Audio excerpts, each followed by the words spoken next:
கடந்த 22/4/2025 அன்று பகல்காமில் அப்பாவி மக்கள் பயங்கரவாதிகளால் சுட்டு படுகொலை செய்யப்பட்டனர். அதனால் இந்திய நாடே சோகத்தில் மூழ்கியுள்ளது. இந்நிலையில் இன்று 29/4/2025 அன்று மாலை 6:30 மணியளவில் நமது போடிநாயக்கன்பட்டி, திருமலைசாமிபுரம், மென்டோன்சா காலனி, இந்திரா நகர் மற்றும் கக்கன் நகர் பொதுமக்கள் ஒன்றிணைந்து பலியானவர்களுக்கு இதயபூர்வமான அஞ்சலி செலுத்தி படங்களுக்கு மலர்தூவி மரியாதை செலுத்தினர்.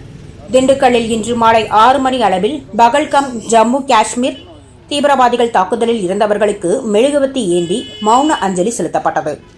திண்டுக்கல் மாவட்டம் போடிநாயக்கன்பட்டியில் ஊர் பொதுமக்கள் சார்பாக முன்னாள் மாமன்ற உறுப்பினர் மற்றும் இந்நாள் மாமன்ற உறுப்பினர் தலைமையில் மதம், இனம் வேறுபாடு இன்றி தேசப்பற்றுடன் 50க்கும் மேற்பட்ட பொதுமக்கள் சார்பாக பகல்காம் காஷ்மீர் தீவிரவாதிகள் தாக்குதலில் இறந்தவர்களுக்காக மலர்தூவி மற்றும் மெழுகுவர்த்தி ஏந்தி மௌன அஞ்சலி செலுத்தப்பட்டது.